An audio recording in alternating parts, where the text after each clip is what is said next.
Hello, हाय, नमस्ते। मैं हूँ राघव। आप सबको स्लप ऑफ सक्सेस में स्वागत करता हूँ। आज हम अपनी दूसरी क्लास स्टार्ट कर रहा हूँ, जहाँ पे मैं एसएससी सीजीएल रेलवे का प्रीवियस ईयर का क्वेश्चन डिजिटल सम यूज करके करूँगा। लेकिन आगे बढ़ने से पहले मैं एक बात बोलना चाहता हूँ। अगर आपने अभी तक हमारी डिजिटल सम का बेसिक क्लास नहीं देखा है, तो पहले उसे जरूर देखिए। हमने पहली क्लास में इस टॉपिक का बेसिक कॉन्सेप्ट बहुत अच्छे से कवर किया हूँ। एक बार जब आपके बेसिक क्लियर हो जाएगा, तो आज की क्लास का सवाल समझना आपके लिए बहुत आसान हो जाएगा। मैंने जो अ, ये पीडीएफ बनाया, ये पीडीएफ का एक तरफ मैंने सॉल्यूशन पेज रखा हूँ और एक तरफ क्वेश्चन रखा हूँ। तो स्टूडेंट का बहुत आसान होगा यहाँ पे सॉल्यूशन करना। नहीं तो क्वेश्चन लिखने से बहुत टाइम वेस्ट होता है, तो इसीलिए मैंने ऐसा बनाया। तो अगर यहाँ पे सॉल्यूशन किया तो उसका नोट बन जाएगा। तो ये जो पीडीएफ का लिंक मैंने डिस्क्रिप्शन में दे दिया, तो वहाँ पे जाके आप लोग प्रिंट आउट ले लीजिए। ठीक है। तो पहली क्लास में मैंने डिजिटल सम यूज करके एडिशन, सब्ट्रैक्शन, मल्टीप्लिकेशन, डिवीजन सब किया हूँ, बट वहाँ पे मैंने परफेक्ट स्क्वायर के बारे में कुछ नहीं बोला हूँ। तो आज मैं परफेक्ट स्क्वायर का बारे में कुछ रूल्स बताऊंगा, उसके बाद मैं क्वेश्चन सॉल्व करूंगा। तो परफेक्ट स्क्वायर के बारे में, परफेक्ट स्क्वायर अगर होगा, किसी भी नंबर अगर परफेक्ट स्क्वायर होगा, तो उसका डिजिटल सम 1, 4, 7 और 9 होता है। ठीक है। तो अगर वो उसका डिजिटल सम 2, 3, 5, 6 और 8 आया, तो वो नंबर परफेक्ट स्क्वायर नहीं होगा। तो और भी एक बात बताना चाहता हूँ, क्या कि अगर किसी भी नंबर का डिजिटल सम 1, 4, 7 और 9 आया, मतलब वो परफेक्ट स्क्वायर होगा, ऐसा गारंटी नहीं है। अगर वो परफेक्ट स्क्वायर होगा, तो उसका डिजिटल सम 1, 4, 7 और 9 होगा। ठीक है। तो देखिए, मैं कुछ एग्जाम्पल लेके दिखाऊंगा अभी। जैसा 1 1 का स्क्वायर 1 ही होता है, तो इसका डिजिटल सम 1। 2 का स्क्वायर 4, तो इसका डिजिटल सम 4। 3 का स्क्वायर 9, इसका डिजिटल सम 9। 4 का स्क्वायर 16, तो इसका डिजिटल सम कितना होता है? 7। 5 का 25, तो डिजिटल सम 7। 6 का 36, डिजिटल सम 9। 7 का 49, डिजिटल सम 4 होगा। 8 का 64, डिजिटल सम 1 होगा। 9 का 81, इसका डिजिटल सम 9। 10 का 100, इसका डिजिटल सम 1। 11 का 121, इसका डिजिटल सम 4। 12 का 144, इसका डिजिटल सम 9। 13 का 169, इसका डिजिटल सम 7। 14 का 196, इसका डिजिटल सम 7। उसके बाद 15 का 225, इसका डिजिटल सम 9। 16 का 256, इसका डिजिटल सम 13। और 17 का होगा, 17 का 289, इसका डिजिटल सम 1। 18 का 324, इसका डिजिटल सम 9। 19 का 361, इसका डिजिटल सम 1। 20 का 400, इसका डिजिटल सम 4। 21 का स्क्वायर अगर कितना होगा, 21 का 441। सो 441, इसका डिजिटल सम कितना होगा? 9। 22 का 484, इसका डिजिटल सम 7। उसके बाद 29 का, सॉरी, 21, 22, 23 का 529, इसका डिजिटल सम 7। 21, 22, 23, 24 का होता है 576, इसका डिजिटल सम 9। 25 का 625, इसका डिजिटल सम 4। ठीक है। तो ये सब होगा। यहाँ पे इक्वल टू मतलब ऐसे इक्वल टू नहीं है, यहाँ पे मैंने बोल रहा हूँ इसका डिजिटल सम कितना होगा, इसीलिए मैंने इक्वल टू दिया। एरो दे दो नहीं तो, अगर ऐसा फील हुआ।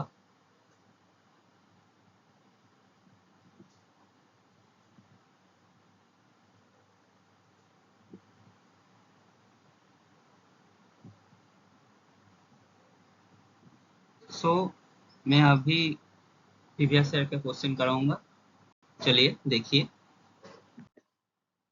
Find the part square of 316। सो यहाँ पे 316 316 का पार्ट स्क्वायर, तो 316 इसका डिजिटल सम कितना होगा? 3 4, तो इसका डिजिटल सम 10 10 मतलब 1, तो 1 316 का स्क्वायर मतलब 1 का स्क्वायर, 1 का स्क्वायर कितना? 1 ही होगा। तो मतलब यहाँ पे देखना पड़ेगा जो कौन सा ऑप्शन में 1 आ रहा है। तो यहाँ पे 9 9 वेनिस, 8 4 12 प्लस 6 18, तो ये 0 हो गया, ये नहीं होगा। ये 9 9 वेनिस, 8 5 13 प्लस 6 19, तो ये होगा 1। यहाँ पे 9 9 वेनिस, ये 20 तो 2 होगा। यहाँ पे 9 9 वेनिस,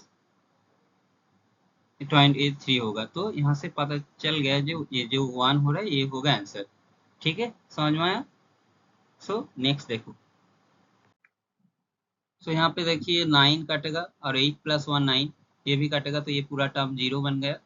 और यहाँ पे 8 प्लस 1 9 कटेगा, 7 प्लस 5 मतलब 12, तो -3 होगा। और यहाँ पे 3 और 8 10, तो यहाँ पे +3 होगा। ठीक है, ये तो 1 होगा इसका, और ये 3, तो 3 इंटू 1 3। और यहाँ पे मैंने क्वेश्चन मार्क को x स्क्वायर लिख रहा हूँ। और 1 0 2 4 4 प्लस 2, और ये +7 होगा।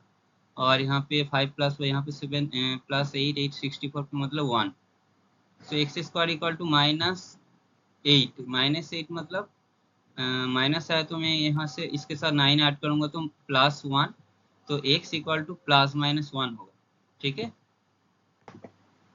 सो मेरे को देखना पड़ेगा कौन सा ऑप्शन में प्लस और -1 आ रहा है। तो यहाँ पे 3 + 5, पहला ऑप्शन में 3 + 5 8। सो 8 मतलब क्या होता है, अगर मैं इसके साथ -9 करूंगा तो -1 आएगा, और किसी भी ऑप्शन में ऐसे 1 तो नहीं आएगा, तो ये ऑप्शन ही करेक्ट होगा। ठीक है, समझ में आया? नेक्स्ट देखो। Find the compound interest on ₹32,000 for 3 months at 20% per annum compounded quarterly। तो यहाँ पे क्या होगा? 32%, 32,000 इसके ऊपर कॉम्पाउंड इंटरेस्ट, तो 9 मंथ में हो रहा है 20% पर एनम कॉम्पाउंडेड क्वार्टरली, मतलब 20 को 4 से डिवाइड करना पड़ेगा। तो 4 से डिवाइड किया तो 5% करके होगा। सो अगर मैं इसको 5% लगाऊंगा तो क्या होगा? 1.05 का इसका क्यूब होगा, -1 होगा। ठीक है, अगर कंपाउंड इंटरेस्ट का फॉर्मूला करूंगा तो ये इसको यहाँ से 1 मतलब यहाँ से प्रिंसिपल को मैंने माइनस किया हूँ। सो 5 + 1 6, और यहाँ पे 3 + 2 5, 6 का क्यूब मतलब 216, 216 मतलब 9, तो ये -1, तो -5 आ रहा है। -5 मतलब इसके साथ 9 ऐड करूंगा तो +4। मेरे को देखना पड़ेगा कौन सा ऑप्शन में +4 आ रहा है। तो 5 + 4 9, तो 2 आ रहा है। 5 + 4 9 है, तो 3 आ रहा है। 5 + 4 9, सो 4 आ रहा है। 5 + 4 9, तो यहाँ पे भी 4 आ रहा है। बट मेरे को और एक चीज देखना पड़ेगा, जो कौन सा ऑप्शन, दोनों ऑप्शन में 4 आया है।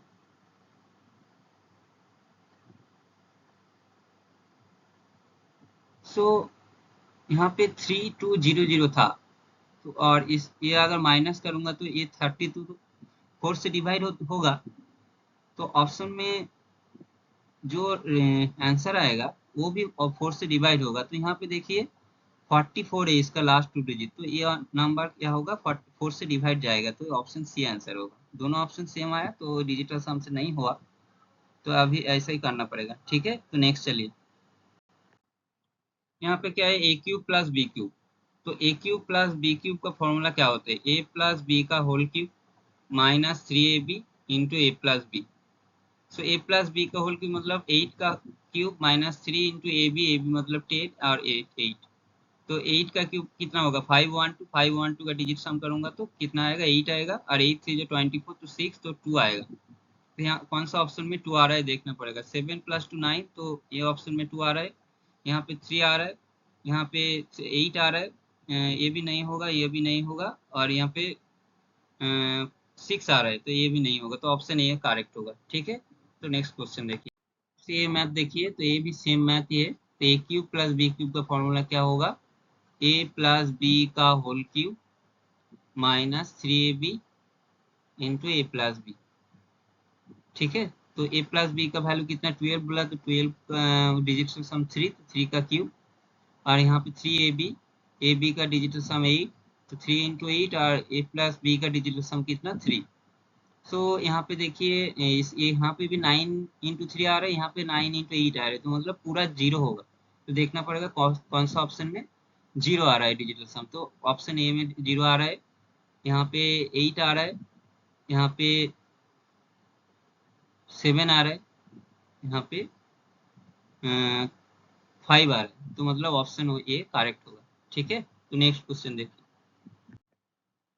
Value x to the 5 8 x cube plus 16 x square minus 7 x plus 1, x का वैल्यू 9 बोला है, तो यहाँ ये बहुत आसान है क्योंकि एक्स का वैल्यू 9 दिया है, तो ये सब 9 का मल्टीप्लाई आएगा ये सब ऑप्शन में, तो जस्ट मेरे को देखना पड़ेगा कौन सा ऑप्शन में 1 आ रहा है डिजिट। सो यहाँ पे देखिए 8 प्लस 1 9, 5 प्लस 5 10, और 8 18, ये भी नहीं होगा, ये जीरो आ रहा है। यहाँ पे 8 प्लस 1 9 9, 5 प्लस 5 10, तो मतलब 1 आ रहा है, ये ऑप्शन हो सकता है। 9 और 8 9 5 प्लस, ये भी जीरो आ रहा है, यहाँ पे 9 9 5 प्लस 3 8, तो ऑप्शन बी करेक्ट होगा। ठीक है, तो नेक्स्ट क्वेश्चन देखिए। 29 8/31 इंटू 589 प्लस ऐसा है। सो इसको मैं कैसे बनाऊंगा, 29 तो 2 होगा डिजिट सम, और यहाँ पे देखिए 8 है, और नीचे 3 4, और यहाँ पे 5 प्लस 9 से कटेगा 8 5 13, तो ये होगा 4 प्लस यहाँ पे देखिए 8 प्लस 8 और 1 9 हो जाएगा, तो कटेगा 5 8 5 13 13 मतलब 4 बाई 29 मतलब 2। ठीक है, तो ये एक्स का वैल्यू कितना होगा, सो 2 यहाँ पे 8 4 जो 32, 32/4, तो 32 मतलब इसका डिजिट सम कितना होगा 5 होगा, 5/4, और ये 4/2 2 मतलब इसको 5 से मल्टीप्लाई करना पड़ेगा, और ये इसको 7 से मल्टीप्लाई करना पड़ेगा। सो 2 इंटू यहाँ पे 7 5 जा 35, 35 मतलब 8 आएगा, और ये 1 बन जाएगा नीचे, और 5 हो जाए 20 20 मतलब 2, 8 2 जा 16 16 मतलब 7 प्लस 2, तो एक्स का वैल्यू आया 9, तो मतलब देखना पड़ेगा कौन सा ऑप्शन में 9 आ रहा है। 4 प्लस 4 8 8 7 15 15 9 24, ये नहीं होगा, ये 6 आ रहा है। 4 प्लस 4 8 8 7, तो ये होगा 20, तो 2 आ रहा है। 4 प्लस 4 8 8 7 15 प्लस 3 18, तो देखो 18 मतलब 9, तो ये ऑप्शन हो सकता है। तो से 4 प्लस 4 8 प्लस 9, तो ये 7 होगा, ये भी नहीं होगा। ठीक है, तो ऑप्शन सी होगा करेक्ट। समझ में आया। तो यहाँ पे x प्लस वाई का वैल्यू 10, तो x प्लस वाई का डिजिट सम कितना होगा 1, और एक्स वाई का डिजिट सम 4, और ये तो मैं क्या करूंगा, x square plus Y square का फॉर्मूला क्या होता है, एक्स प्लस वाई का whole square minus 2xy। So x plus y का 1 स्क्वायर माइनस 8 मतलब -7, तो इसका डिजिट सम 2। तो इसके साथ x⁴ प्लस y⁴, ये X square plus Y square का whole square minus 2x² Y square, तो 2 का स्क्वायर माइनस 2 इंटू 16, सो यहाँ पे 4 माइनस 32 तो 5, तो ये होगा -1, -1, तो इसके साथ 9 ऐड करूंगा तो 8 होगा डिजिट सम। तो यहाँ पे देखना पड़ेगा कौन सा ऑप्शन में डिजिट सम 8 आ रहा है, तो ये 6 प्लस 4 10 प्लस 14 6 प्लस 4 14 प्लस 8 22, सो इसका डिजिट सम क्या आ रहा है 4। यहाँ पे 7 प्लस 7 14 प्लस 4 18, 18 तो 0 बनेगा, 8 तो इसका 8 आ रहा है, ये तो नहीं होगा, ये हो सकता है।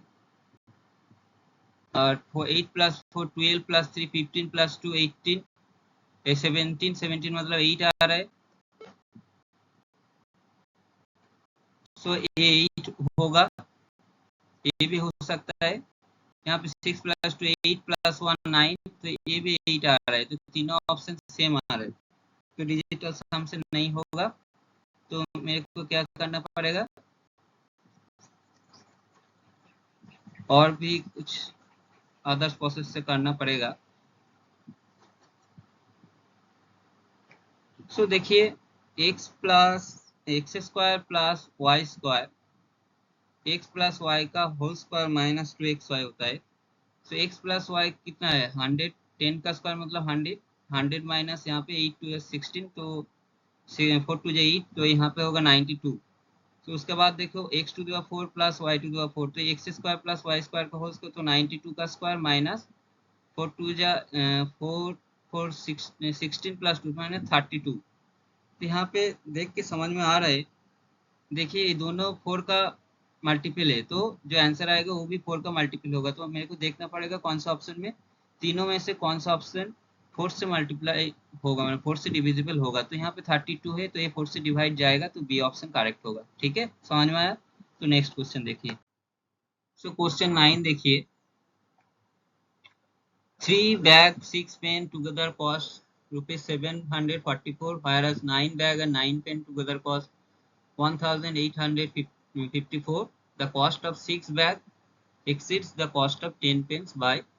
तो यहाँ पे 3 बैग और 6 पेन का कॉस्ट कितना बोला, तो 3 बैग प्लस 6 पेन, इसका कॉस्ट बोला है 744, मतलब इसका डिजिट सम करूंगा तो क्या होगा, इसको अगर मैंने 3 से अगर डिवाइड करूंगा तो पहले b plus 2p equal to, अगर 3 से 3 2 6 और 3 4 12 और 3 8 जा, तो अभी इसका डिजिट सम करूंगा तो कितना आएगा 5 आएगा। उसके बाद 9 बैग प्लस 9 पेन, इसका डिजिट सम करूंगा तो कितना होगा 9 1854।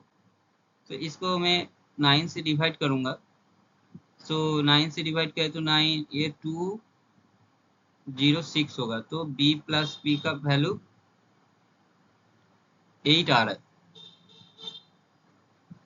सो b plus 2p equal to 5 और b plus p equal to 8। So b plus 2p equal to 5 और b plus p equal to 8। तो मैं माइनस करूंगा तो कितना आएगा, ये दोनों काटेगा तो p का वैल्यू आएगा -3 मतलब p आएगा 6।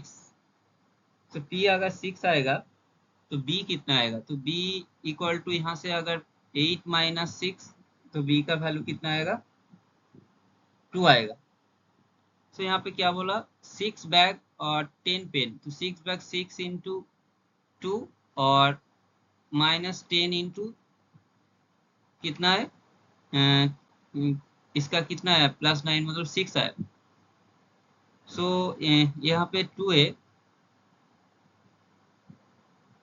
सो 12 और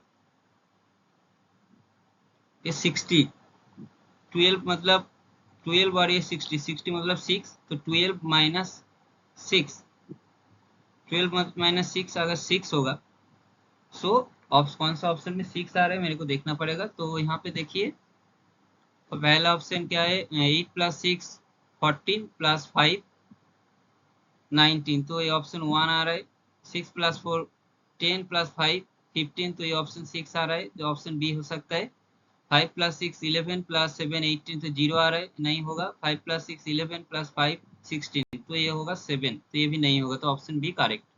ठीक है, उसके बाद देखिए 9x square plus Y square equal to 37, तो एक्स वाई इक्वल टू 2। तो यहाँ पे देखिए 9x square plus Y square equal to 37 बोला, तो ये तो 9 का मल्टीपल, तो मतलब ये 0 बन जाएगा। तो y square equal to 7 plus 3 10 मतलब वाई 1, तो वाई का वैल्यू प्लस माइनस 1 होगा। सो वाई अगर प्लस माइनस 1 होगा,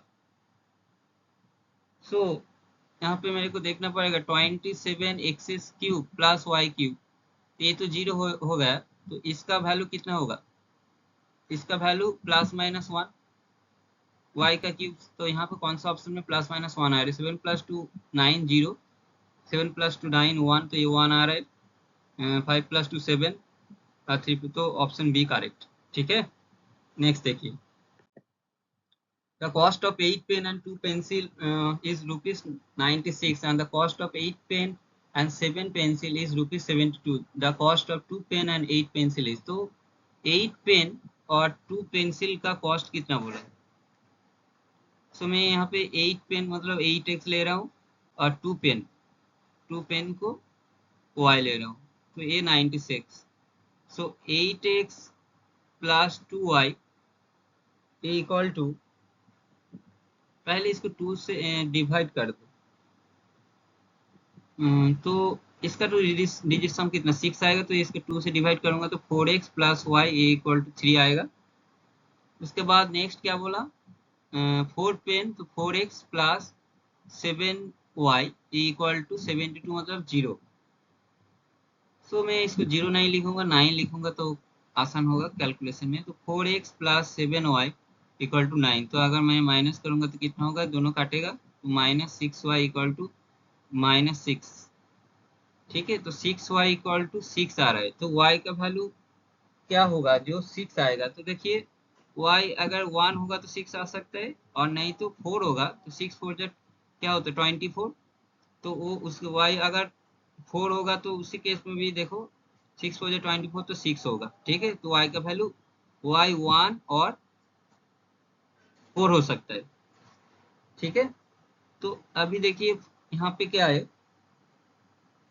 y का वैल्यू अगर मैं 1 ले लिया, सो क्या होगा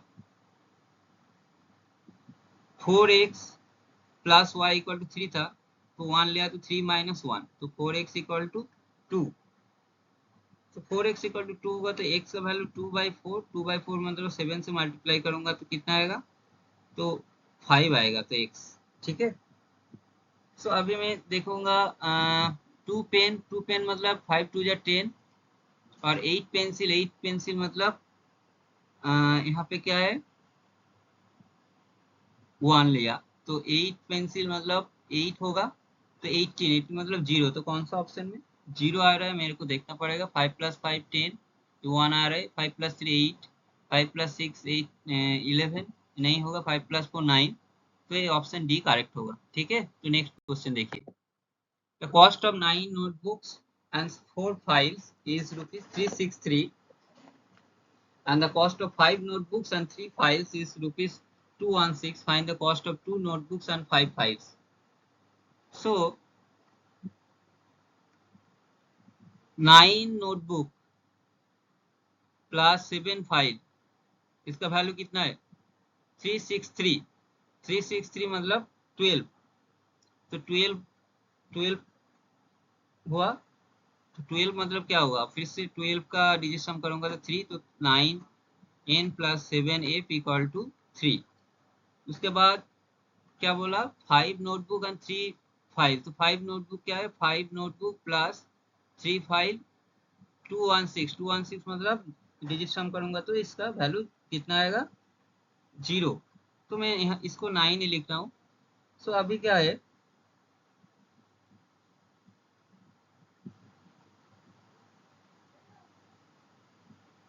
पहला ऑप्शन में देखिए 9n, तो ये तो 0 बन जाएगा. तो 7f का वैल्यू कितना है 3, तो f का वैल्यू क्या होने से इसका, अगर मैं ऐसा लिखूंगा 3/7, तो 7 को 4 से मल्टीप्लाई करूंगा तो 4 3 या 21/20, नीचे 1 आ रहा है, तो ये होगा इसका डिजिट सम 3, तो f का 3 आया, तो 5n और यहाँ पे प्लस 3 3 या 9, तो ये 0 होगा. सो 5n इक्वल टू, फिर से देखिए 9 आ रहा है, तो n का वैल्यू कितना होगा, n का वैल्यू 9 ना आ रहा है, मतलब n का वैल्यू 9 ही होगा डिजिट सम. अगर 9 से मल्टीप्लाई होगा तो 9 आएगा ना, तो n का वैल्यू 9 होगा.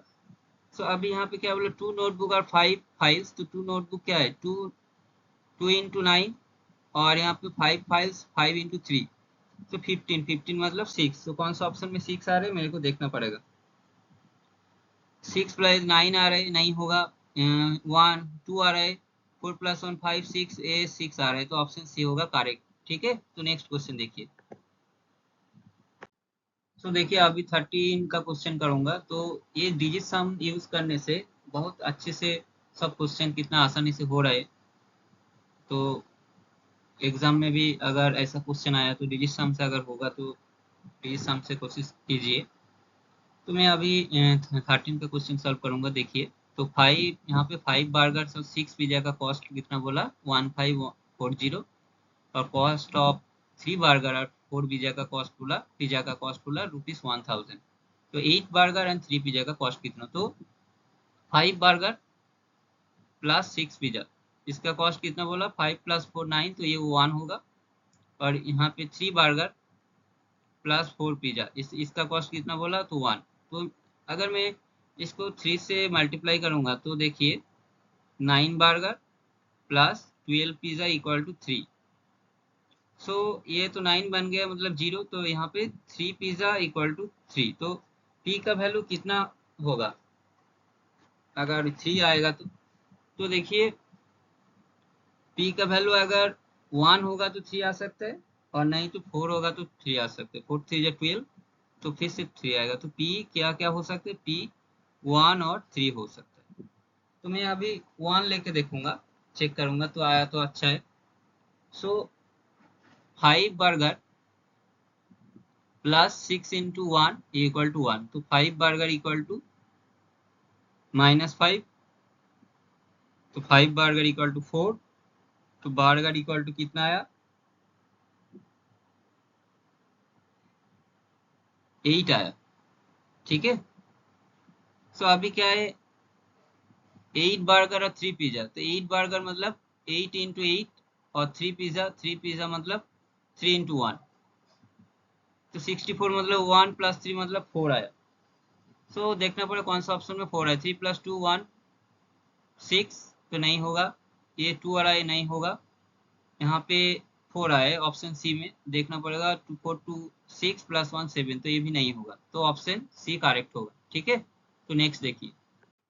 देखिए ये जो मैथ है बहुत कैलकुलेटिव बड़ा मैथ है, तो इसको अगर मैं डिजिटल सम यूज करके करूंगा तो बहुत आसानी से हो जाएगा।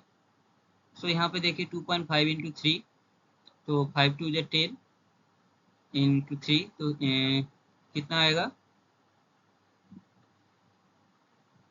3 आएगा इसकी डिजिट सम। उसके बाद इसको अगर 3 से डिवाइड किया तो 11 आता है, तो इसकी डिजिट सम 2 प्लस यहाँ पे 5 + 4 9, तो ये होगा 5। यहाँ पे 22.5 का अगर 25 से डिवाइड किया तो 9 आता है, तो ये 0 हो जाएगा। प्लस यहाँ पे 6 + 3 9, प्लस तो 5 2 = 10 1, 4 2 = 8, तो -8, 6 माइनस प्लस 7। सो यहाँ पे क्या हुआ, ये तो 5 + 3 8 - 2 मतलब 6 आया, और यहाँ पे -7 + 6, तो ये होगा 4। सो मेरे को देखना पड़ेगा कौन सा ऑप्शन में 4 आ रहा है।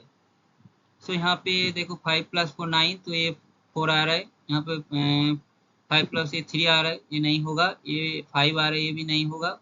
ये 5 आ रहा है, ये भी नहीं होगा। सो ऑप्शन ए होगा करेक्ट। ठीक है, तो एग्जाम में ऐसा क्वेश्चन आता था तो लगता था बहुत टाइम लगेगा, तो अब ये डिजिट सम से अगर किया तो ये क्वेश्चन बहुत आसानी से हो जाएगा। ठीक है, तो नेक्स्ट क्वेश्चन देखिए। What value should come in place of the question mark. So यहाँ पे 9 मतलब है 0, 13 3 या 39 + 2 41, 41/300 इंटू 3 3 0 0, तो 0 काटेगा, 3 से 11 काटेगा। प्लस देखिए यहाँ पे 25/100, तो 100 नहीं लिखूंगा, 1 आएगा। ठीक है, तो ये 40 इंटू एक्स। सो देखिए ये 5 इंटू 2 मतलब 10 मतलब 1, और यहाँ पे 25, तो ये 7, 7 इंटू 4, और यहाँ पे 4 इंटू एक्स, तो 7 4 जा, तो ये भी फिर से, तो ये 2 होगा, तो 4 इंटू एक्स मतलब 2 आया। सो 4 इंटू एक्स अगर 2 आएगा तो एक्स इक्वल टू 2/4 इंटू 7 करूंगा तो 7 2 = 14। सो इसका डिजिट सम कितना आएगा, 5 आएगा। नीचे तो 1 आ रहा है, सो देखना पड़ेगा कौन सा ऑप्शन में 5 आ रहा है। सो यहाँ पे देखिए 6 + 1 8 8 5 13 30 मतलब ये 4 आ रहा है, नहीं होगा। से ये 5 आ रहा है, option B. So option B हो सकता है। ऑप्शन बी में 5 आ रहा है। तो यहाँ पे देखिए 6 प्लस ये 6 आ रहा है, नहीं होगा। यहाँ पे 6 प्लस 5 11 आ रहा है, मतलब 2। तो ये भी नहीं होगा, तो ऑप्शन बी करेक्ट। ठीक है, समझ में आया। नेक्स्ट देखिए, सी ये क्वेश्चन देखिए, if the average marks of 1/5 class is 77% and that of 1/4 class is 85%, and the average marks of the rest of the class is 52%। तो 1/5 और 1/4, तो 5 और 4, यहाँ पे 1/5 तो 1/4 बोला, तो मैं अगर 5 और 4 का एलसीएम कितना होता है, 20 होता है। तो मैं अगर 20 लूंगा, तो 20 में यहाँ पे क्या बोला, 1/5 प्लस 70, 1/5, 20 को 1/5 कितना होता है, 4 होता है। और 20 को 1/4 कितना होता है, 5 होता है। और रिमेनिंग कितना, 5 प्लस 4 9, तो रिमेनिंग होगा 11। 20 से माइनस किया 9 को, तो 11 आया। तो यहाँ पे बोला 4 जो 1/5% और 77%, तो ये 77। और ये क्या है, 1/4% 85% बोला, और ये 11 रिमेनिंग 52% होगा। तो 7 प्लस 7 क्या होगा, 14। तो 4 इंटू 5। और यहाँ पे देखिए 8 प्लस 5, तो 5 इंटू 4। और यहाँ पे देखिए 5 इंटू 2, 5 प्लस 2 7, तो 11 इंटू 7। सो यहाँ पे बोला एवरेज निकलने के लिए, तो सब मैं प्लस करूंगा। 4 प्लस 2, 4 इंटू 5 क्या होता है, 20 होता है, तो 2 यहाँ से 2। और यहाँ ये दो 7 2 जा 14। तो ये भी देखो डिजिट सम किया तो 5 आएगा। तो टोटल कितना है, 20। सो 2 2 5, तो ऊपर में 9 आ रहा है, और ये नीचे का डिजिट सम कितना है, हाफ। तो 9 के साथ अगर किसी भी नंबर का मल्टीप्लिकेशन करूंगा तो 9 आएगा। तो मेरे को देखना पड़ेगा कौन सा ऑप्शन में 9 आ रहा है। तो देखिए यहाँ पे 7 प्लस 5 12, प्लस 7 19, प्लस 5 24। तो ये 6 आ रहा है, नहीं होगा। 6 प्लस 5 11, प्लस 2 13, प्लस 5 ये 18 आ रहा है, मतलब ये हो सकता है 9 आ रहा है। 6 प्लस 8 14, 14 प्लस 5 19, प्लस 5 26। तो ये 8 आ रहा है, ये भी नहीं होगा। 4 प्लस 3 7, प्लस 5 12। तो ये 3 आ रहा है, ये भी नहीं होगा। तो ऑप्शन बी करेक्ट होगा। ठीक है, नेक्स्ट देखिए, 1004। तो ये 5 का स्क्वायर, 5 का स्क्वायर कितना होगा, 7। और यहाँ पे देखिए 9, तो 8 का स्क्वायर, 8 को मैं -1 ले लूंगा, तो ये देखो 1 होगा। तो कौन सा ऑप्शन में 6 आ रहा है, मेरे को देखना पड़ेगा। 1 प्लस 1, तो ये देखो 6 आ रहा है। सॉरी, ये 5 आ रहा है, नहीं नहीं आ रहा है। सो ये ऑप्शन नहीं होगा। यहाँ पे 2 ये 6 आ रहा है। यहाँ पे ये 7 आ रहा है, ये भी 7 आ रहा है। सो ऑप्शन बी करेक्ट होगा। ठीक है, समझ में आया। सो नेक्स्ट देखिए, find the value of the following expression. तो 12 का क्यूब कितना होगा, 12 का डिजिट सम कितना, 3, 3 का क्यूब मतलब 27। तो 20 तो 9 आ रहा है, तो ये 0। यहाँ पे 8 का क्यूब मतलब 8 -8 है, तो इसके साथ 9 ऐड करूंगा तो 1 होगा। तो 1 का क्यूब मतलब 1। और -4, तो ये 4 का क्यूब बनाऊंगा, कितना होता है 64। तो 64 का क्यूब डिजिट सम कितना 1 होता है, तो -1। तो 1 -1 मतलब 0। तो कौन सा ऑप्शन में 0 आ रहा है, मेरे को देखना पड़ेगा।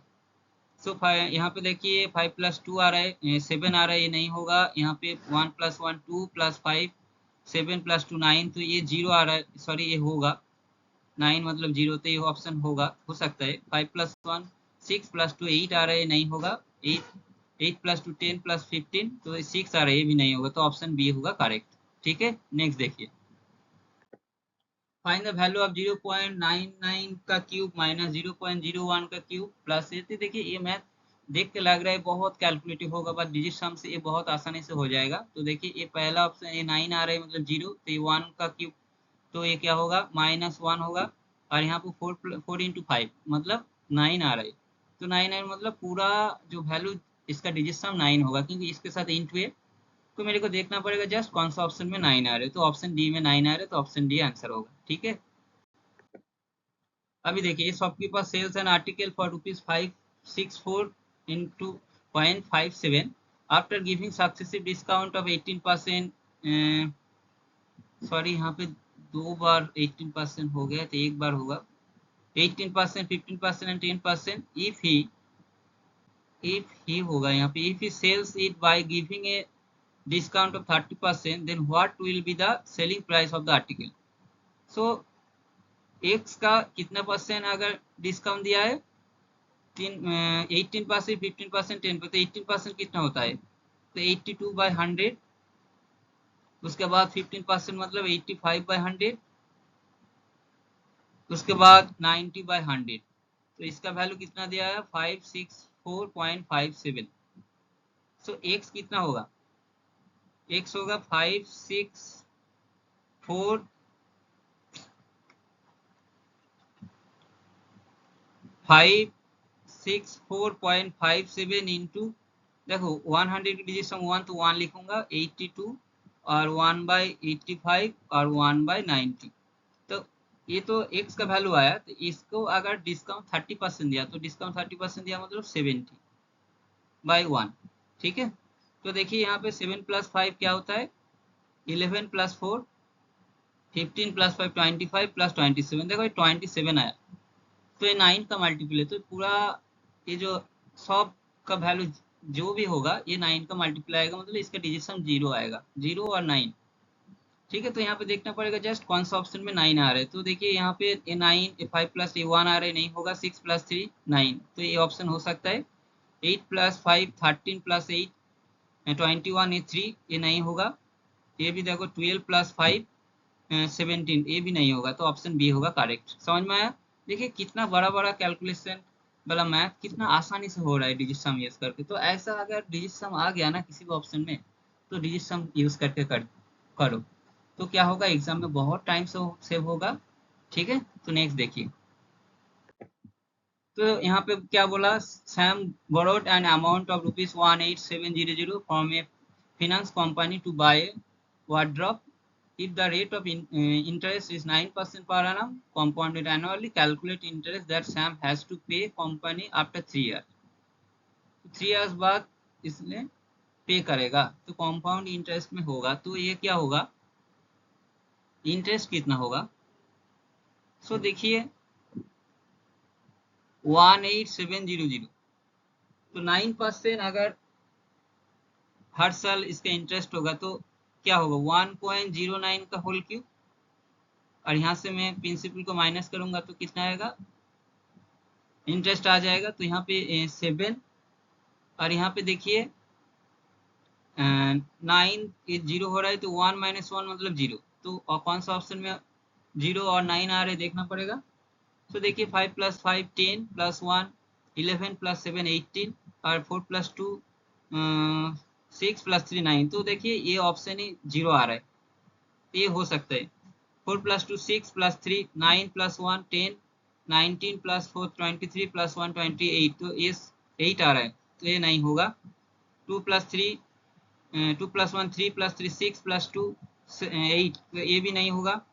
6 + 1 8 + 8 16 + 3 19 + 2 21 + 1 23 + 9 32, तो ये 5 आ रहा है, ये भी नहीं होगा, तो ऑप्शन ए होगा करेक्ट। देखिए कितना बड़ा कैलकुलेटिव मैथ कितना आसानी से हो रहा है, ठीक है। मजा आ जाएगा अगर जिस सम से हो जाएगा तो। नेक्स्ट देखिए 2100 रुपया का 32%, तो यहाँ पे क्या बोला, find the compound interest on ₹21,000 at 32% per annum for 1 year if the interest is payable quarterly. सो 32% अगर क्वार्टरली होगा, सो क्वार्टरली होगा तो इसको 32 को 4 से डिवाइड करना पड़ेगा, तो 8 आएगा, तो मतलब 8% से हो 8 तो 210, तो इसका यहाँ पे बोला कॉम्पाउंड इंटरेस्ट कितना होगा, तो सेम ही है यहाँ पे 1.08 का होल क्यूब -1, ऐसा करूंगा तो आ जाएगा। तो यहाँ पे देखिए 3 और 8 + 1 9, तो ये 0 बन जाएगा, ये तो ये -1, तो -3 मतलब 5, सॉरी +9 करूंगा तो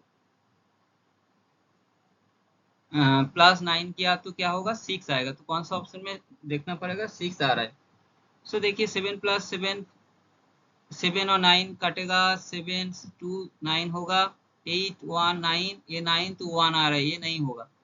ऑप्शन बी में देखिए 7 + 2 9 8 + 1 9 6 + 6 12 12 + 5 17 17 + 7 24, तो ये 6 आ रहा है, ये भी ये हो सकता है। देखिए 7 + 2 9 6 + 3 9 और यहाँ पे 6 + 3 9, 5 + 4 9, तो ये 1 है, तो ये नहीं होगा। यहाँ पे देखिए 8 + 1 9, ये 9, 8 + 1 9, 3 + 2 5 + 2 7, तो ये नहीं होगा, तो ऑप्शन बी करेक्ट। ठीक है। सो ये अगर ये वीडियो अच्छा लगा तो लाइक शेयर एंड सब्सक्राइब करिए, क्योंकि मैं हर चैप्टर का क्वेश्चन का सॉल्यूशन ऐसा ही करूँगा। तो आज ये वीडियो देखने के लिए बहुत बहुत धन्यवाद। Thank you.